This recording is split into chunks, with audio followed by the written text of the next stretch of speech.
Welcome to Delingpole, a Breitbart.com podcast. Here is the podcast host, James Delingpole. Welcome to the Delingpole podcast with me, James Delingpole, and my very special guest and very interesting guest this week, as always, is Brian Robinson.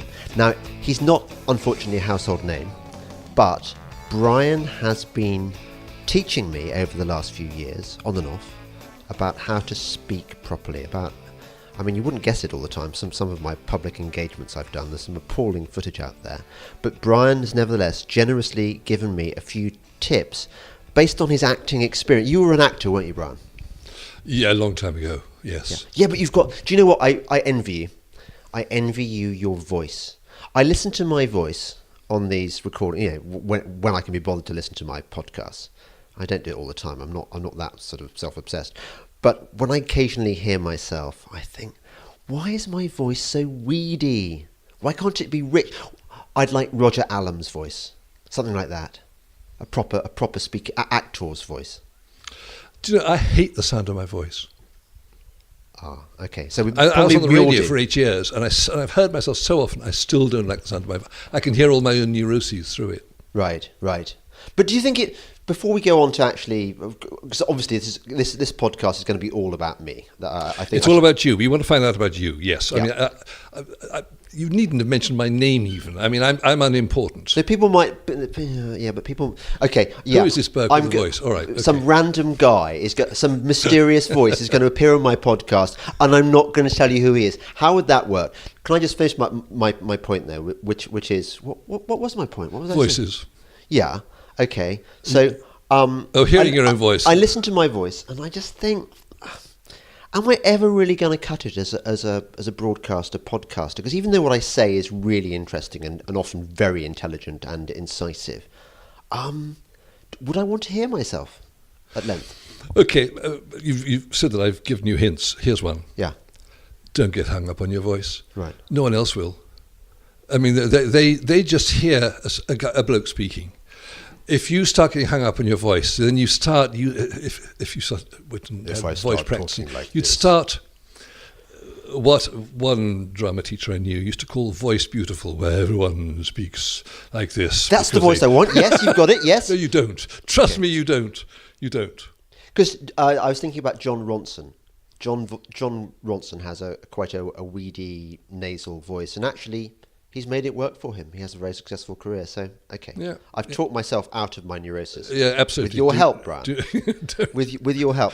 So, I know you were keen to ask me questions about me. And I think that's a really good thing. Because I've noticed, I sometimes get letters, quite a lot actually, from people who say, why is your podcast so brilliant?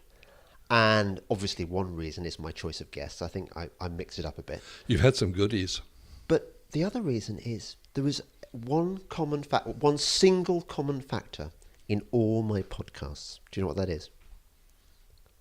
Tell me. It's me, Brian. It's me. I am there in every single podcast. Yeah, exactly. And I am representing your listener right now, who is sitting there thinking, okay, who is this guy, Delingpole? Who is he? We think we know him. We've read his articles. We've heard his podcasts. We think we know all about him, but do we? I tell you what, I get a lot. I get a lot. From people who say to me, or rather write about me, he's so much nicer in real life than he is on TV or on audio. And this surprises me actually because, well, I mean, I think I come across as an incredibly nice, interesting person on my podcast. But also, I'm surprised that people think my voice that I use in my articles and stuff is that of a complete tosser. It just seems to me. Well, I was going to ask you about that because it's well known that you eat bunnies for breakfast Yeah. and kittens and things. So when you meet people for the first time, do they back away and expect you to be ferocious? It's hard to tell because people obviously, it's a bit like when I meet a celebrity. So the other night I went to a show by Jack Whitehall, of whom I'm a big fan. I think he's genuinely funny, and I think I like what he's doing for the upper middle classes. He's making us not seem like freaks, and that's a good thing. Making us seem likable, and obviously that helps in these times of class war. I mean, I think the upper middle classes are one of the genuine persecuted minorities these days, and of course that's the kind of comment that really riles the left. But anyway, when I meet somebody like that, I'm sort of, I put on a sort of front. I mean, I think we all do when we're meeting people of whom we have expectations. We're not necessarily ourselves straight away. So what I'm saying is, it's hard to know exactly what people are thinking when they meet me for the first time. But I try and be who I am when I'm meeting my public, as it were. I'm sort of trying to be normal, and try and remember that this may be the only time they meet me. And if they're going to go away thinking I'm a complete arsehole, that's not necessarily a good thing, is it? Not necessarily, no. But okay, but you just mentioned something. Let's it's all the rage these days. Let's just check your privilege, shall we? I mean, you're white. I'm not. Yeah, I'm white. I don't and think male. I'm male. Yeah. And straight. Yeah, but I think Ish. actually, do you know what? I think it'd be much more useful if I were gay. I think look at how Milo has parlayed his gayness. It's not as true as it once was, but I think that gayness is a kind of get out of jail free. Like, I can say things about race or gender or the other fashionable things. I can say the unsayable because I myself am part of an oppressed minority. I don't think actually gays are an oppressed minority. Not anymore. Not except in places like Raqqa, when they get chucked off roofs. But generally not. So yeah. So I admit I am white. I'm cis male. What else? Able-bodied. Able-bodied. Although I did my best to stop that with my hunting accident last year. Indeed. The public school. Oxford, yeah. Public school. Conservative. Is there anyone you're not oppressing? Yeah, but isn't it interesting that when I rail against the establishment in my pieces, as I often do, because it is my hobby horse, there's always going to be some whiny lefty bitch who's going to come at me saying, yes, but I've checked your Wikipedia page and you're part of the establishment. You went to public school and you went to Oxford. Exactly. Yeah, This is checking privilege. They all do it. The reason I went to Oxford is because I bloody well deserved it. I was admittedly very well taught at my school, Malvern. I had some really good English teachers, but I'm not that thick, and I was vindicated at the end of my time at Oxford with a 2-1 in the era where they weren't giving 2-1s and first out with the rations.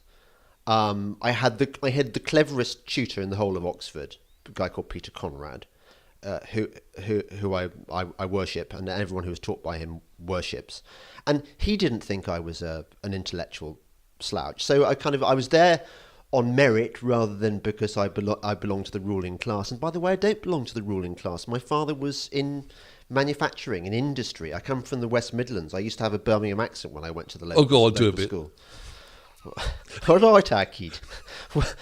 I don't know what else I can say. I should tell the camera, your face was wonderful. But the thing I don't know is which accent I've actually got. Somebody from the Midlands would say that's not a Birmingham accent. That's Starbridge or something like that. Sure. Anyway, yeah. So I did used to have a common accent, which I adjusted for snobbery reasons. Initially for snobbery reasons, and later for confrontation reasons. That actually having a posh-ish accent is a statement these days. It's actually Tell me about it. Anti-establishment. Yeah, exactly. Well, you would know, posher. Exactly. Yeah. That's why I was so pleased when you interviewed Mog. He makes me sound like a barrow boy. Yeah, I mean, Mog. He was too polite to say so, but I imagine he thought I was very, very common, redeemed only by the fact that I had a son until he left at Mog's old school. Indeed. Which again, by the way, I have to say, to send your child to Eton these days is itself a provocation, really, because you're yes, you're sending your child to the best school in the world, but at the same time, you're equipping them for a massive fall. I mean, look at the prejudice that the Etonians get. Okay, so David Cameron got to be Prime Minister, but he spent half his time as Prime Minister almost denying that he was an Etonian and apologising for it, which I think was to his discredit, by the way. Speaking of Mogg, did you see that put down that he did on Any Questions with David Dimbleby? Not Any Questions, Question Time. Oh, I loved it. Wasn't it wonderful? It was the one where Dimbleby made a sneering... Dimbleby, by the way, who didn't go to Eton and really, really resents it. You can tell that. But he sent his son there. Yeah. Dimbleby went to Charterhouse. And, okay, he was in the Bullingdon when he went to Oxford, which says much about... Yes, which says much about his social aspirations. I think David Dimbleby is a crashing snob. I really do. And yet... a crashing snob, and yet simultaneously I never met this man man before. of the kind of the liberal left. I don't think he's not a proper conservative. He's not my kind of conservative. When you get sued for that, I've never met you. Yeah, exactly. Well, how is that going to happen? How is he going to sue for that? So Dimbleby makes some sneery remark about Mogg's Etonian education, and Mogg gently points out, yes, I was at school with your son. I went to school with your son, which is it was a glorious moment. Beautiful. That's the thing people forget about him. Although he's delightfully polite and nice, he can be very cutting when he needs to be. There was another occasion where he picked up, who was it? Jon Snow. Yes. Jon Snow, who was really having a go. Who used the word shambles to describe Tory what had happened to the Tory party in the wake of May's disastrous electoral performance, and he picked him up on the use of the word shambles, and he pointed out that shambles means a butcher's Abattoir. Abattoir, exactly. As anyone who's read Shakespeare would know, because particularly when you study him for GCSE, you go through each word underlining shambles means an abattoir or butcher's shop. Yeah, anyway. And even twisted the knife a little bit by saying, I would have expected you to have known that. It was a wonderful moment. Absolutely fantastic. Do you know, I was thinking, the good thing about having somebody like you, and actually this is what I try and replicate in all my podcasts to a degree, is that they're just like conversations which could go anywhere. And actually, there's so much material you could talk about. That one of my many pet hates is driving along in my car, and I tend to have a hankering for talk radio rather than music radio if I can get it. But to find intelligent talk radio is really, really, really hard. All the programs on Radio 4 are about gays and lesbians and ethnic minorities and women, women as a perceived minority and so on. There's very little kind of ordinary conversation about the kind of things that might concern us. So I tend to give up and turn over to Radio 1, where at least you get music. Yes. Back to hints. The thing about making it a conversation is there's a danger that it becomes too internal, that you're alienating the listener who feels that they're kind of not really supposed to be listening to this. We must always remember that the listener is the important one. Oh, I think I do. Look, do you know Alain de Botton, my mate Alain, who's an unlikely mate really, because Alain is a man of the liberal classes rather than. Well, we will forgive him that. He's not a rampant lefty or anything, and I love him dearly, and I will always love him because he's loyal to me, and not all my friends are. I have been, I think, slightly marginalised over the years because of my politics by some of my circle, and Alain has never been like that to me. He loves me for who I am, rather than for what he wants me to be. And Alain said, one of the nicest things he said about me was that when I talk about stuff, even though I'm often talking about myself, I'm always talking about myself in a way that's interesting to other people. I think that's fair. Isn't that nice? Yeah. But anyway, yes, you mentioned that you got your degree on merit, and you got into Oxford on merit. I'd say. What happened when you left?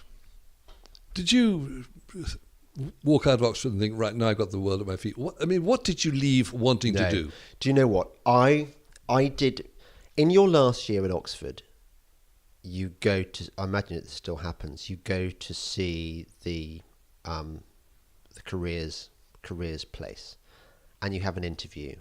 And my interview went something like, well, I see you've been to Christchurch, and I see you tell me that you want to make lots of money. My recommendation to you is to do the milk round and get a job in merchant banking, investment banking. So that's what I applied to do. And I think I would have been completely unsuited to it. And certainly the various companies that I applied to decided fairly early on that I was completely unsuited to it. So I was kind of left in limbo. And funnily enough, there was a dinner in the last moments of my time at Oxford where we went and had dinner with our tutors and had a sort of normal conversation with them rather than the sort of teacher-pupil relationship that you'd had for the last 3 years. And my tutor, Mr. Conrad, said to me, James, I just think you should just go out into the world and just be. And I said, well, what do you mean? He said, just be yourself. Be James Delingpole. Which was actually a really good piece of advice, but one I didn't really take for, 20 years. I think that really is my job, to go out into the world and be James Delingpole and fight my political battles and entertain people and just do the best I can at that. So what does drive you? It isn't money. I wish it were. I'd like money. I think it's. Do you know what? I'd like money, enough money, to be able to stop me having to worry about stuff, so that I can just go on and do the shit I really need to do. And the shit I really need to do is, well, I know this is going to sound really weird, just to at least to my enemies who think I'm kind of evil. But I'm actually motivated by a really strong, burning sense of justice. I see the world is in a terrible state at the moment. I see that most of the values that have made us great in the past are being chucked on the rubbish heap. And I want to do my bit towards saving what's left of Western civilization, which I think is in serious, serious trouble. And you're going about it through the pen and through the microphone. Well, you see, another thing I realised, and this goes back to why I'm not suited to a job in merchant, it's not called merchant banking anymore, it just dates me, doesn't it? In investment banking, whatever it's called now. Money. I'm not, and never have been, any good at pretending to be a grown-up. Even when I was made head of house at school, but only because I stayed on for an extra term to do Oxbridge. It wasn't because I was one of the suck up to sir, suck up to the housemaster, responsible boys who said all the right things. I was made a school prefect, and we used to go to these meetings with the headmaster, and we were supposed to say the sort of grown-up things that boys are supposed to say when they're school prefects. You know, I'm 18, but really I'm going to act like a 25-year-old, sir. And Malvern was and is obsessed with cricket, and it's particularly proud of its first 11 pitch. Well, I bloody hated the cricketers. I thought they were a bunch of wankers because they were treated like gods by the school, by the establishment, and I valued their skills not one jot because I was academic, not sportif. And so the first thing I proposed to the headmaster in these meetings was, sir, I think we should turn the first 11 cricket pitch into a series of croquet lawns because I think it would give pleasure to many more people. That kind of thing. So this is all, and I get this from both my parents actually, but particularly from my mother. My mother is a relentless piss taker. If she sees any hint of pomposity in somebody, she will undermine them and needle them just to wind them up. And I unfortunately have inherited that. I'm a wind-up merchant. I just like goading people, goading the left particularly. So we all have our part to play in the defence of Western civilization, those of us who understand that it is in trouble. But I can only do what I can do. And what I can do is rip the piss out of the left, goad them and annoy them, and occasionally write simultaneously, if I can, responsible pieces pointing out the logical failings in the position of the left. So, a mixture of piss-taking and elegantly constructed Oxbridge-type essays, which I can also do because I was lucky enough to have had that formative training at the age of 19, which most people are denied. And that includes, by the way, most of the people at Oxbridge these days. I really, really, really worry about... But somebody had a go at me the other day. Why do you bang on about Oxbridge all the time in your Spectator articles? It's not because I have this... that I really am impressed with myself for having gone to Oxford. The reason I bang on about it is because those are the two academies which shape the thinking of the future. And if our brightest and best are going to Oxford and Cambridge now and being taught leftist shit about feminism and so on... Which they are. I think it's a pretty poor pass and it makes me angry. So underneath my kind of, you're a card and you're a piss taker, James, is an anger about what is being done to our culture and about how it has been hijacked by the liberal left. And we can talk about more of this in a moment.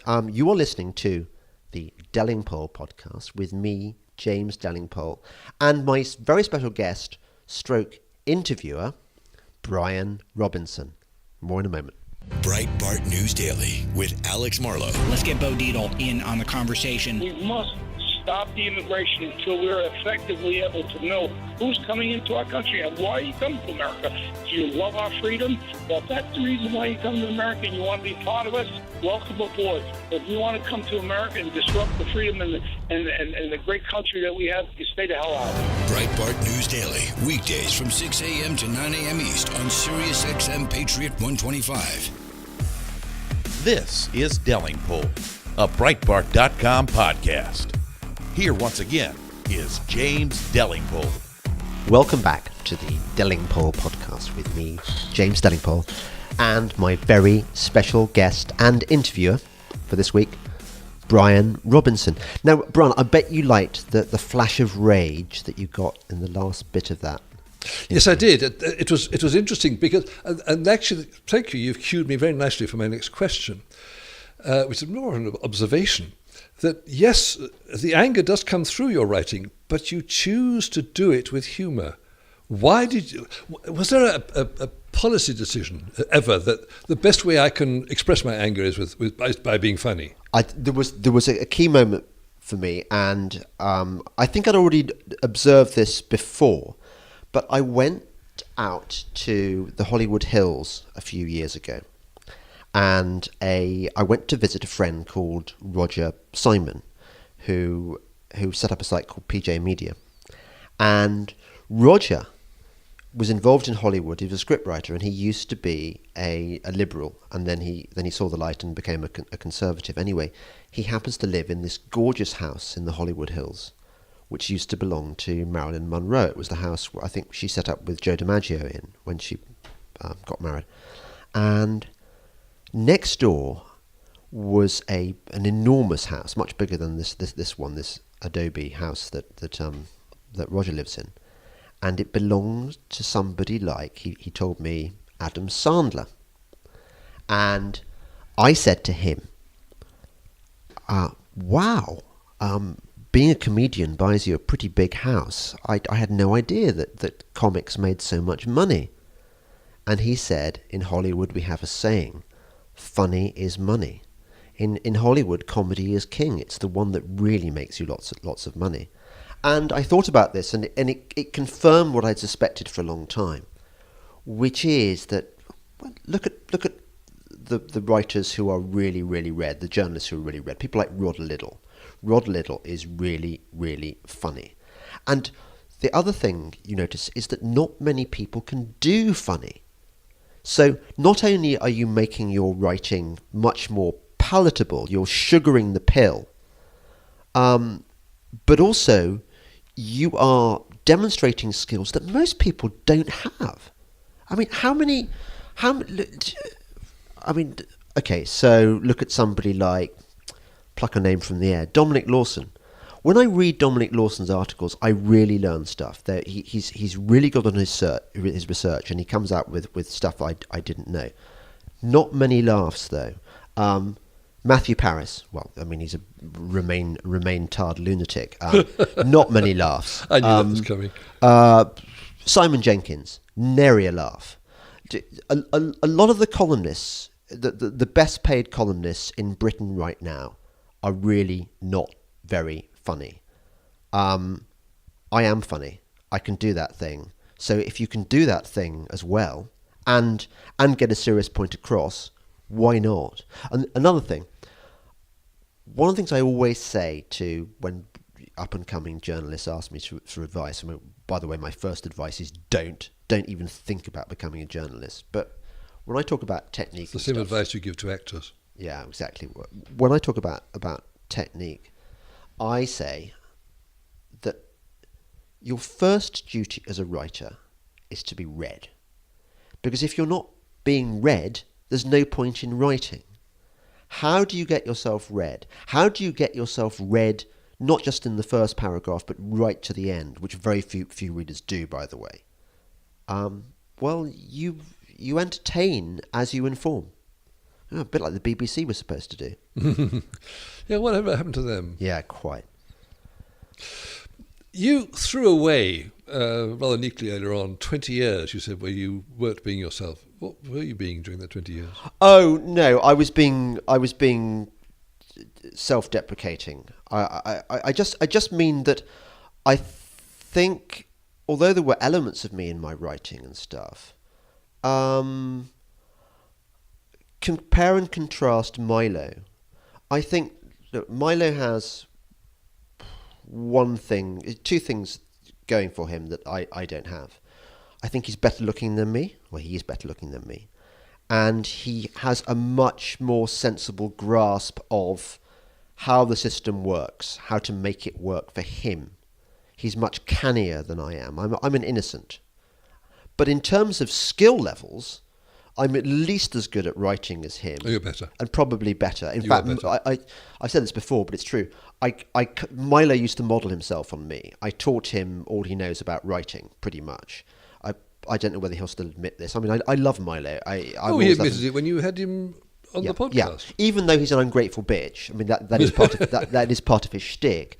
But I suppose what I'm saying is, had I had Milo's sense of how to work the system, I would be much more famous and rich than I am now.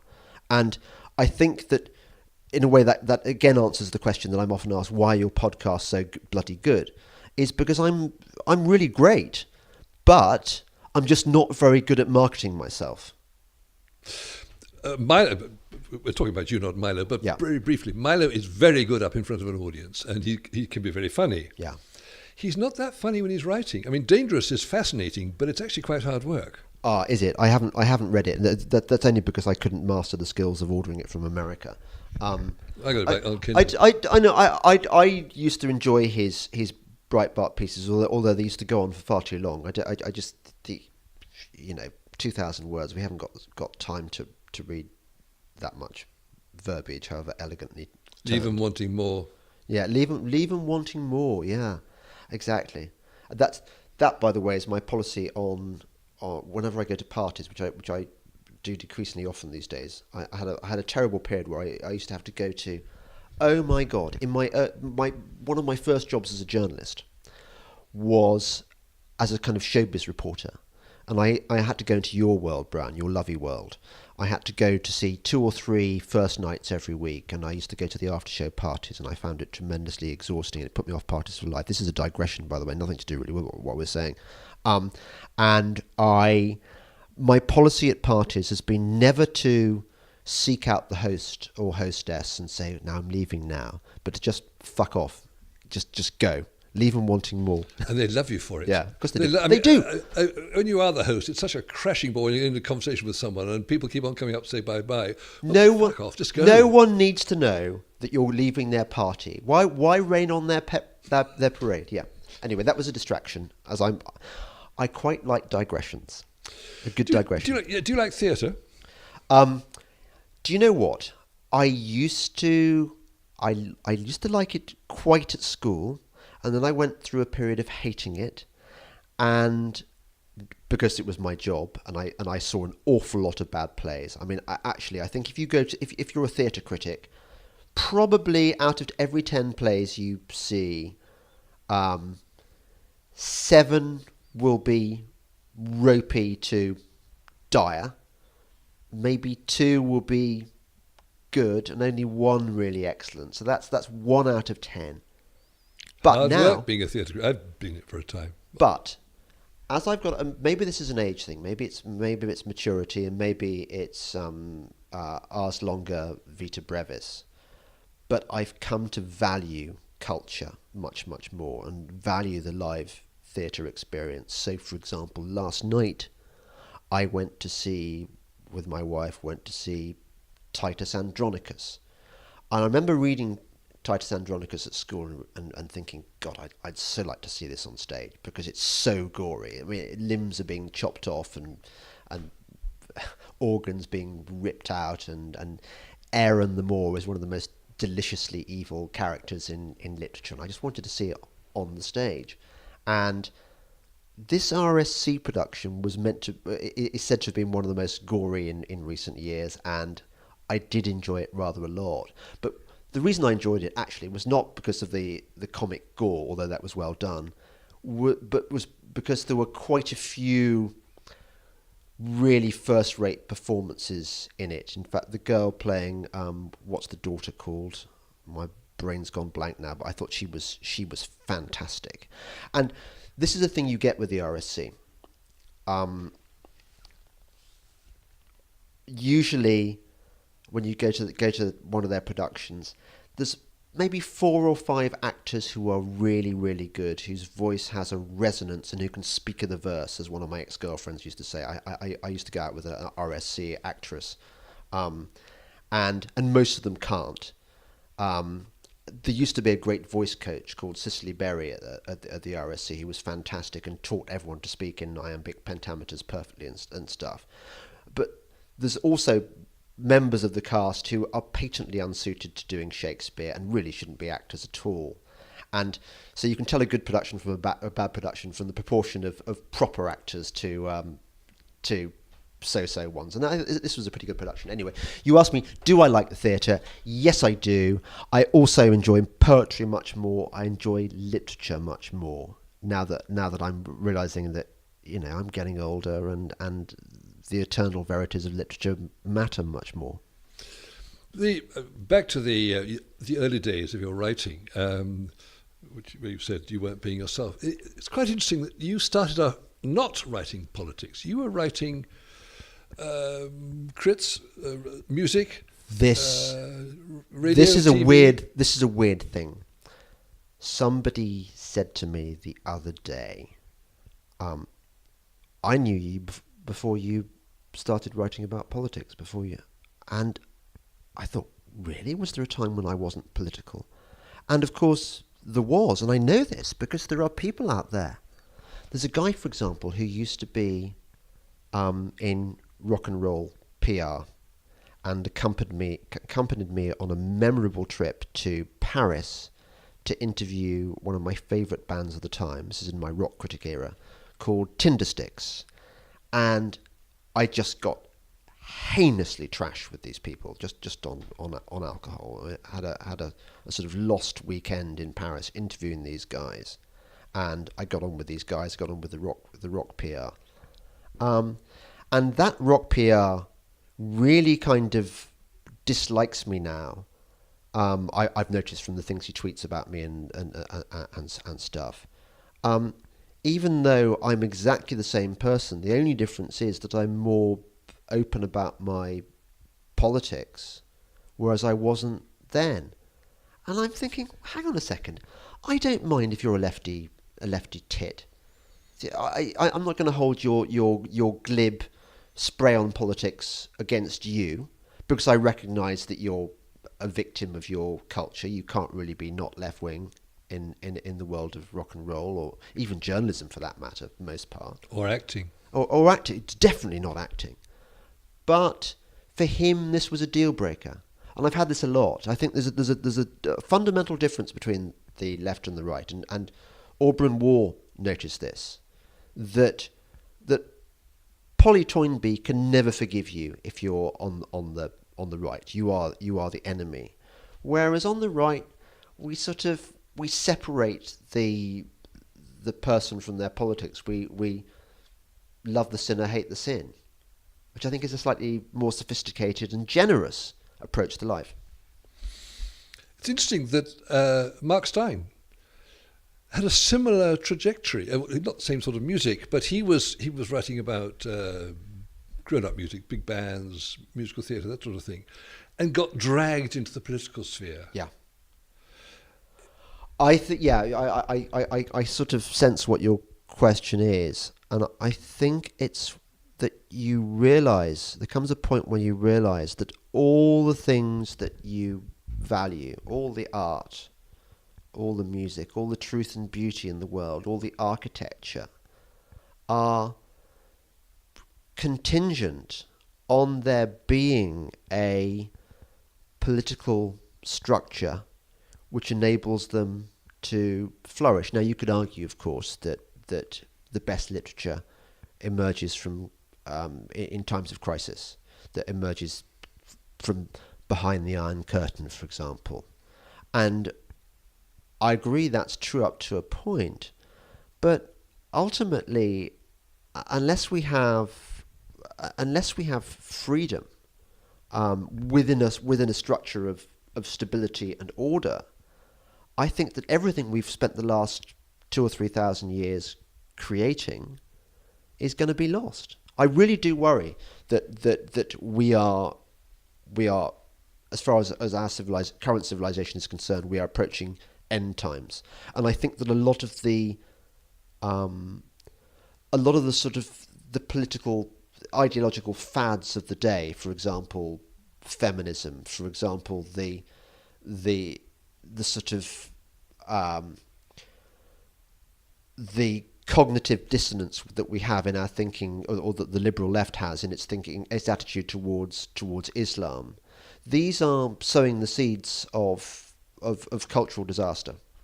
And it is cognitive dissonance too. I mean, when you see that there's an organisation called Gays for Palestine, you think, what? I mean, where do they get that from? Gays for Palestine is the embodiment of cognitive dissonance. There is no better example. Here are gays campaigning for a system which wants to throw them off roofs. Go figure. And I think that when a society reaches that level of intellectual decadence, you know that we're in Rome circa 400 AD. And yet, people do have inherent good sense. Don't you think there's a chance they might not just turn around and say, look, this is all nonsense, and pull back? I mean, we saw it on June the 23rd last year. Yeah. Look, I think it's interesting, isn't it, that you bring up Brexit, and it always puzzles me that, referring back to that imaginary lefty person who writes to me saying, how can you be anti-establishment when you're obviously part of the anti-establishment? Well, there was nothing more anti-establishment than that June the 23rd vote for Brexit. This was the people speaking, and I was on the people's side. I in the English Civil War, I still think I might have been a cavalier rather than a roundhead. I think the roundheads were a bit more romantic. Yeah, more romantic, but wrong. And more fun, apparently. But they drank and smoked and. But and we've seen this since. There is nothing that signifies membership of the remote liberal establishment elite, the system, than support for the European Union and Remain. It's feudal. Yeah, it is absolutely. And I wrote a piece about this for The Spectator because I was genuinely puzzled at first. I mean, I'm still learning, even though I'm jolly wise. I read that one not so long ago. Well, you said you're too much of an oik. Yeah, I said if you want to vote Brexit, you have to be an oik like me and Michael Gove, because Gove and I are both outsiders, really. Although we both went to Oxford and are supposedly part of the establishment, actually, in terms of class, we're not really he didn't go to public school, I don't think. He went to a private school or something, but it wasn't a posh one. And I didn't go to Eton, and it was made very, very clear that was what really mattered when we arrived at Oxford. And I don't come from a conventional upper middle class background. You know, I don't. It's not a London background. It's a Midlands industrialist background, and I think that was why we were drawn to the cause of Brexit, because we don't really like this liberal establishment which has pulled up the drawbridge and doesn't want anyone else to have access to the citadel. It's that, isn't it? It is. That is what incenses me as well. It is. There's a glib, spoilt, pampered class out there which has done very nicely out of things like the asset inflation because of quantitative easing and stuff, and does fine out of all the kind of subsidies paid to landowners by the European Union. I mean, how does that work? Yeah, it's not like the farmers, the landowners. It's wonderful, isn't it? It's like the Corn Laws. The Corn Laws which split the Tory party. And what were the Corn Laws? The Corn Laws were there to prop up the price of grain so that landowners could carry on charging ordinary people more than the correct market rate, more than a market rate, for their produce. And there are people who still defend it. And there were people who defended it at the time because producer interests. Well, that's exactly what's going on with the European Union now. That companies producing not quite good enough products get their lobbyists to lobby the European Union to impose tariffs and regulations which shut out their competitors. Well, that's not free markets, and that's not, in my view, what conservatives should believe. They should believe in tariffs. They shouldn't believe in protectionism. It's wrong. It's also wildly inefficient. It's wildly inefficient, and it's morally wrong, because ultimately what it does is drive up the prices for ordinary people. I mean, the Conservatives are always banging on about they've got a massive hang-up about the fact that, or the perception that they are the party of the few, not the many. And of course, to that wing of that wing of the party are creating the situation because they are propping up the economic advantage of the few at the expense of the many. And yet they're not doing anything about it because they don't want to do anything about it. They don't want to admit the truth. That is, we're getting into such a tangle, which we could talk about for the rest of the day. We could. We'll talk about this. Let's change subject because you're listening to the Delingpole podcast with me, James Delingpole, and my very special guest, Brian Robinson. Breitbart News Daily with Alex Marlowe. Let's get Bo Dietl in on the conversation. We must stop the immigration until we're effectively able to know who's coming into our country and why you come to America. Do you love our freedom? Well, if that's the reason why you come to America and you want to be part of us, welcome aboard. If you want to come to America and disrupt the freedom and the great country that we have, you stay the hell out. Breitbart News Daily, weekdays from 6 a.m. to 9 a.m. East on Sirius XM Patriot 125. This is Delingpole, a Breitbart.com podcast. Here once again is James Delingpole. Welcome back to the Delingpole podcast with me, James Delingpole, and my very special guest, Brian Robinson. Brian has another question for me. Go on, Brian. Yeah, books. You write books. Books. And I knew not for you some did. time, by the way. Sorry, I missed that? Not for some time. Yes, I kind of noticed that because I went on Amazon and I looked through the catalogue and thought, but he just stopped. It's one of my big regrets at the moment, and I had a really bad experience, which I'm not going to talk about on the podcast, which totally sideswiped me and almost took me out of the game, I'd say. And it is a matter of considerable regret that I haven't written anything recently, and I hope to remedy that one day. But yeah, I mean, books, although they don't make you any money unless you're lucky, or unless like Milo, you know how to make things work. But books, definitely, if you are a writer, books are the thing. You need to do a book because for your soul as much as anything. So you did it because you wanted to, not to make money.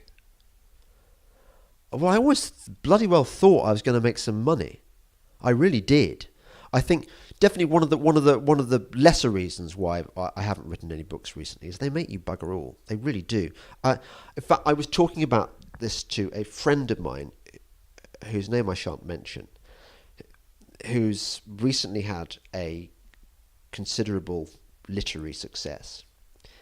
And I said, yeah, so you're going to make quite a bit of money. And he said, yeah. He said, but okay, suppose that I make maybe 80,000. What can 80,000 buy you these days? There's little stuff that you can get. So you can go on holidays and you can get nice meals and stuff. But it's not going to buy you a house. And I think that's one of the differences between when I started out as a writer and now. When I started out as a writer, it was quite possible to buy a house on the proceeds of a successful book. Now you can't. You've got to have mega success. And I'm not going to go back to the subject of quantitative easing and what's been done to our economy by central banks and stuff. But I think that is part of the problem, and it is part of the reason why I've been slightly slow in writing another book. So I kind of think, what's the fucking point? When we made this date, I thought, I've got to read one of his books. So I went out and did. Dick Coward, whose brother is called James. So you've got a Richard with a James, brothers. It just seems too much of a coincidence. Why was it that... Was it just... It can't be just pure coincidence, but why was it that way round? Oh, only because I thought it'd be quite amusing given that he was always called Dick Coward, and I just thought, well, what's my brother called? Right. Okay, it was as simple as that. Yeah, it was. It's not because like there's some terrible rivalry. There are three brothers in my family. There's the kind of there's the me one, who is me. There's the arty one, who is Dick, and there's the genius entrepreneur one, who is Charlie. And then we've got various sisters as well. We've got the mad hippie sister. And the green sister, who lives in Brighton and believes in all the causes I hate. So we're quite a kind of mixed, interesting, chaotic family, which I rather like. Do you get on with the ones that are green and hippie and? It's not a problem. We just sort of have to recognise that occasionally there'll be a bit of a flare up. Right. But I mean, we span the whole political spectrum in my family. Yeah, I've got members of my family who mutter, "Oh, don't let him get on about global warming." So yeah, I know that feeling. And let's not go on global warming. There's so much other stuff we can talk about. Indeed, you also mentioned books in an article not so long ago about Cassoulet. You were in the south of France writing a book. Yes.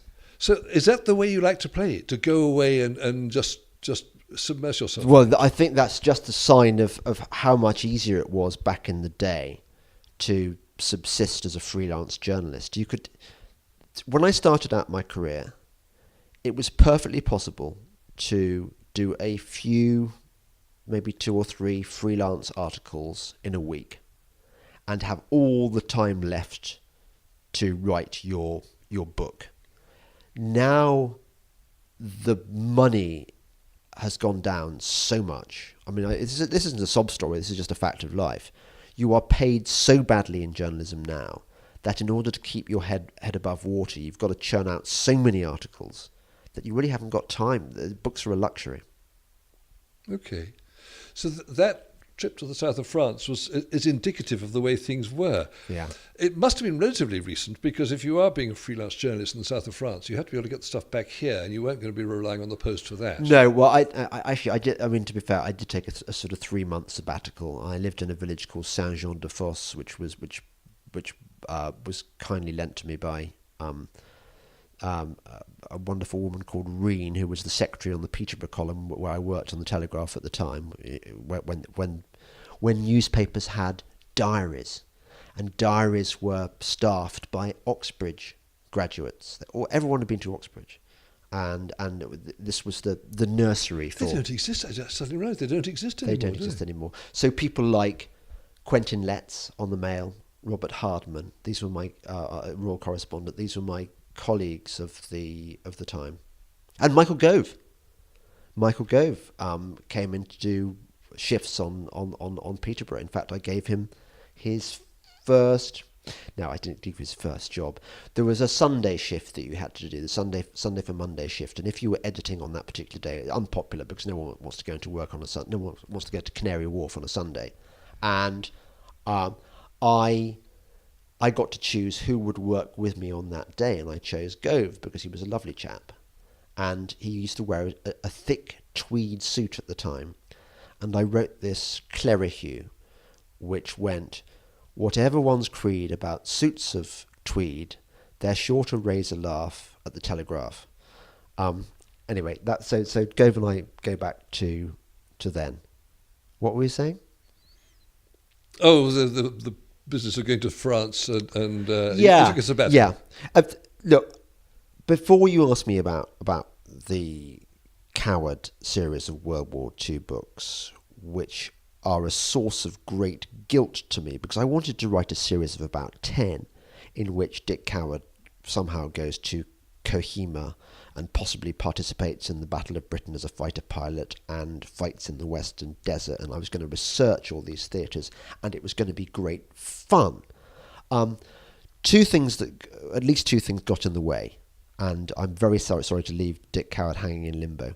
One is that I suppose I got sidetracked by my political writing career. I suddenly acquired the cause of fighting all the global warming bollocks nonsense that was going on.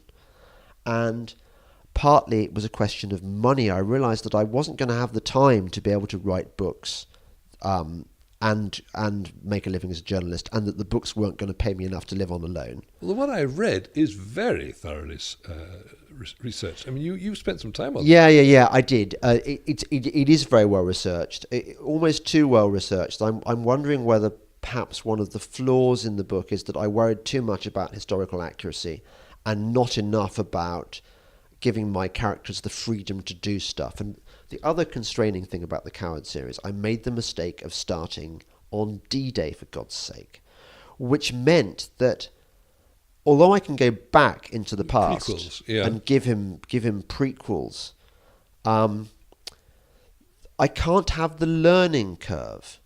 Had I started in 1939, so he might have gone out. He might have been at Dunkirk. He would have been at Dunkirk. Then he would have gone to Norway. So we would have had the Norway book, and there would have been a learning curve where he starts out idealistic about war and gradually learns that war is not glamorous or fun. And I can't really have him doing that in 1944 if he's already been through Kohima, for God's sake, and will he have been to Kohima? I can't remember. But he'll have certainly been through the Western Desert. He'll have had all his illusions shot away long ago. So there was a structural problem not dissimilar to the one that Patrick O'Brian had with Aubrey Maturin, where he started the series much too late in the Napoleonic Wars. And so he had to compress a lot of the stories, a lot of the history, fit in a lot of stories into a narrow band of Napoleonic War history, and where you end up with books about tedious stuff like blockade duty. There's one book about blockade duty for a whole book, and it's rather dull. Yeah, it's a bit difficult to top a VC as well. Yeah, well, the thing is, I'm going to have to go. I don't know what I'm going to do with it, actually. I wonder whether I'm going to think up a different character. When I'm rich, which may happen one day, when I've got the luxury to be able to indulge myself by writing a novel again, I might go back and do a different character and get him to do all the things that Coward was going to do, or something, I don't know.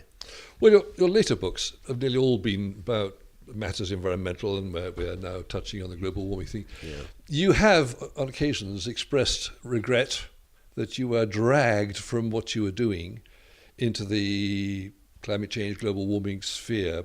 Yeah.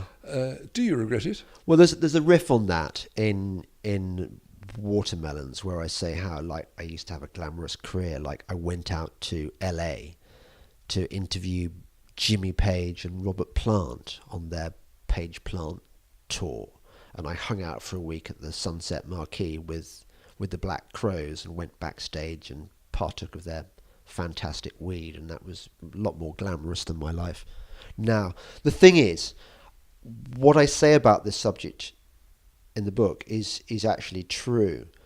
That if you're a journalist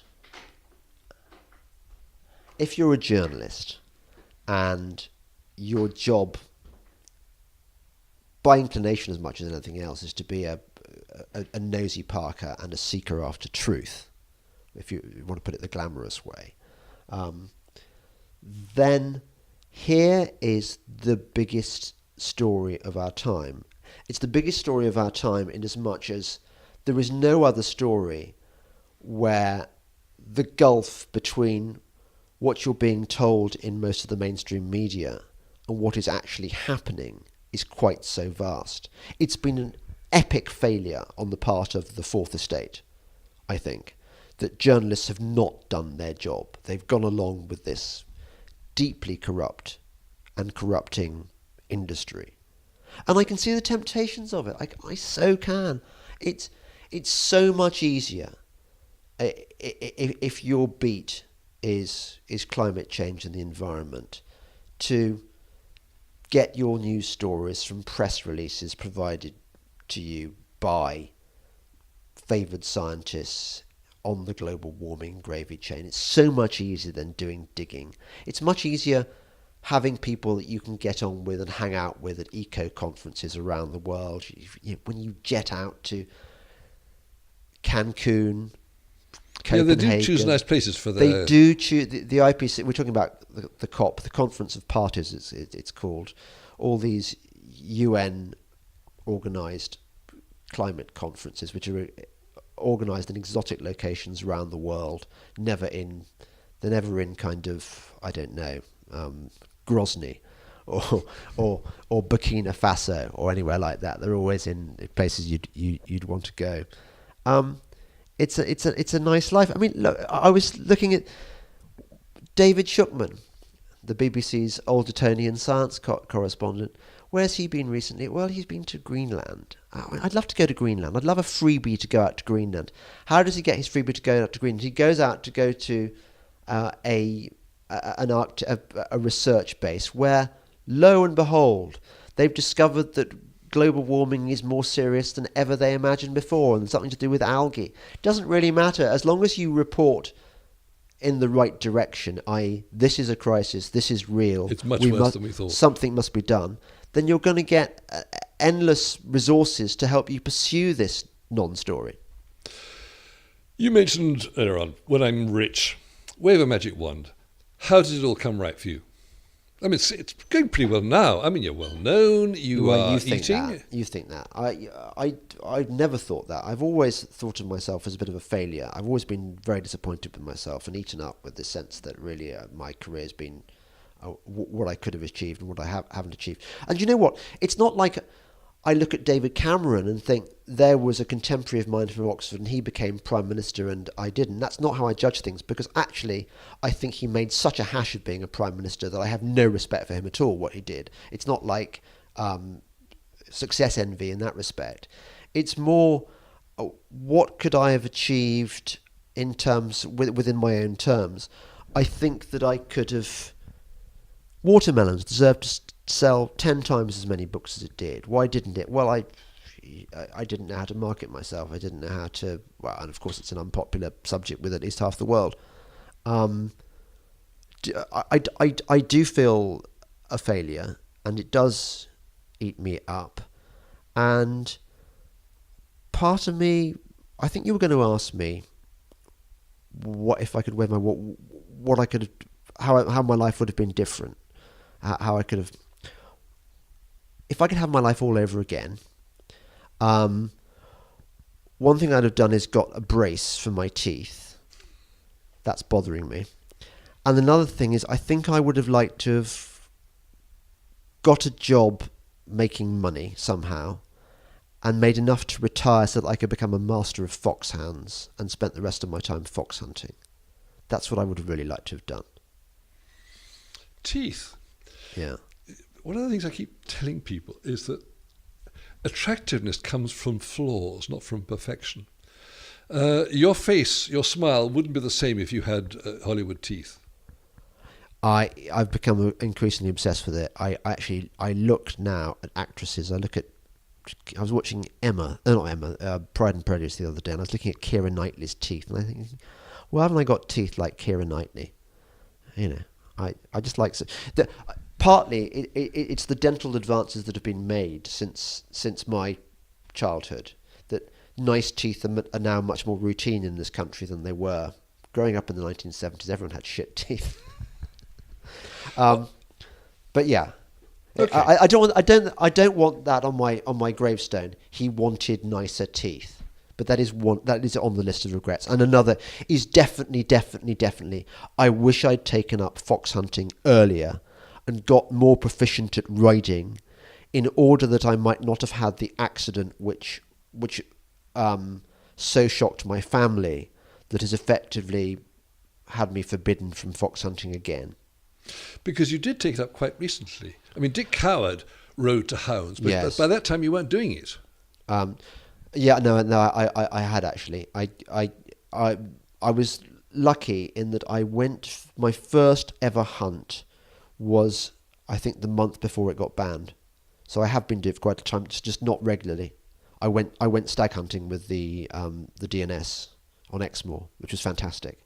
I can remember every moment of that hunt in the same way that fighter pilots can remember every moment of every dogfight they participated in. Because the reason I like hunting so much, well, how long have you got? But you are living totally in the moment. And I am prone to depression and anxiety. It's not a good place to live in my head. It really isn't. I'm eaten up with all kinds of neuroses and stuff. And in a way, my battles are an escape from that. But my articles are I don't get depressed when I'm writing articles. I don't get anxiety when I'm writing articles. So as long as I'm writing, that's fine. That's a way of escaping from reality. But the real way like escaping from reality is when you're on a horse, which is in itself a very dangerous, powerful, unpredictable animal, and you're trying to keep control of this insane beast, because horses go mad when they go hunting, and you are so preoccupied with staying alive and with the adrenaline rush of pure speed that you don't have time to think. You're just living in the moment, and I like to live in the moment. Nice, you're lifting us, because we were in danger of ending on a downer, and suddenly we're getting excitement here. I mean, your eyes started to light up. My eyes will light up. Yeah, I won't talk about my family. I won't talk about my children very much, except tangentially. They exist. That's I it. don't like people who... One of my signs for the very worst people on Twitter is people whose avatar, whatever their Twitter picture is called, have a picture of them with their kids, or whose Twitter self-description tells you how much they love their kids. It's like, my daughter's a princess and I love her, and I'd kill any man who laid a finger on her. Yeah. we've all had that experience, you twat. That should be a given. This is what it's like being a parent. Do you really think that your experience is novel or special? Shut up already. I remember briefly, after I'd had my first child, I think, and I was in the afterglow, and it infected a few of my rock reviews I wrote, and people rightly picked me up on it and said, we don't want to know. Quite rightly so, we don't want to know about your kids. But yeah, things that I love in life, definitely living in the moment, the adrenaline, the thrill of the chase. There's nothing like it. There was nothing like fox hunting. If you had a horse and you just went flat out across that hill over there, that wouldn't be enough. Why not? No, that's a question. Well, I'd prefer it if I were dressed like an 18th century gentleman, surrounded by lots of sort of hot and horny women in their hunting kit, and gentlemen. Oh, I'm getting the picture now. Gentlemen with their top boots and the smell of leather and horse, and the thrill of the chase, and a proper quarry, such as has been pursued across the English landscape for generations. In fact, even in Gawain and the Green Knight, there is a fox hunting. Gawain's one of my favourite works of literature, written about 1450, is it, maybe? So since at least 1450, we have been chasing foxes across the landscape. And who are these bastards who want to stop us? They have no sense of who we are or where we've come from. But you see, as soon as you start talking about it, your eyes do light up. Yeah, so it's sad. danger's It's sad, important isn't it? to you. Yeah. If you'd been born during the war, would you have been a fighter pilot, and would you have enjoyed doing it? doing it? Yeah, of course I would, and I would have got killed. That's the problem. That I have, you know, I don't know whether Dr. Johnson famously said, every man thinks meanly of himself for not having been a soldier or gone to sea. That was true for Dr. Johnson, who was not a military man. He was a fat literary bloke. I hope that this is still true of men, but it's certainly true in my case that throughout my life I've sort of thought meanly of myself for not having seen the elephant, for seen combat. But you can get that thing pretty much from fox hunting, and you can test yourself. You can test your physical courage. I test my moral courage every day in my articles, and I've got no problem with that. Maybe moral courage is even harder than physical courage, actually. You are very brave on occasions. But yeah, you know, physical courage, I have tested myself in the hunting field, and I have not found myself wanting. And even if I never go hunting as well, again, as my family seem determined to insist, then at least I have proved myself. And I think the people who go fox hunting do prove themselves. They are the bravest of the brave, and they don't get given credit for it, and they accept that as part of the deal. Yeah. Well, when people meet you and they think you're a lot nicer than they expected. Yeah, but you think about all the people who are going to think I'm an arsehole now because I go fox hunting because I don't care about the furry foxes. I respect the fox. I like foxes, but well, okay. I'll wade in here. It comes very close to the natural order of things. They don't have a predator other than us. So, and we're doing it the way that a predator would. Yeah, exactly. And rather than poisoning them or shooting them or trapping them, we chase them like a predator would. And I'm old-fashioned enough to believe that God did give us dominion over the earth, and that we're not all equal. Animals are not the same as humans. I like animals. I love my dog. Love my cat. I'm fascinated. This is a whole other podcast. I mean, this is the other absurdity. If I had to correct one stupid misconception that the arseholes out there have about James Delingpole, is that I look at these kids who've graduated with their worthless degrees in sustainability and ecology from places like the University of Easy Access, and they think the world owes them a living in conservation. And none of them come even close to appreciating nature or understanding nature. Look, comes in bottles. As much as I do. I love wild swimming. I love walking in the heather in Scotland in August. I used to go around the world with my dad collecting reptiles. I love lizards. I love snakes. I'm fascinated by the marine world. I go scuba diving and stuff. All these things. I love gardening. Well, I don't love gardening, but I like being in my garden. I like being in nature. I like the fact that there's a little owl that lives right outside our house. I love hearing the calls of the barn owls and that sort of ghostly presence you see at night sometimes. I love the fact that I'm surrounded by green woodpeckers, and I like looking at their feeding habits, the way they swoop down on the anthills and stuff.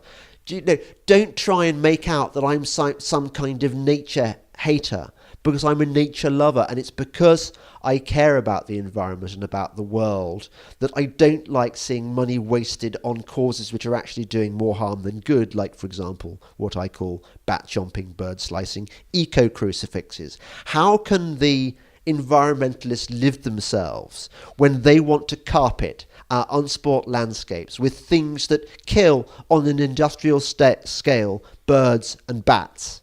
I don't get it. And do almost no good at all to the energy shortage. I'd correct that slightly. I'd say no good at all. But there we are.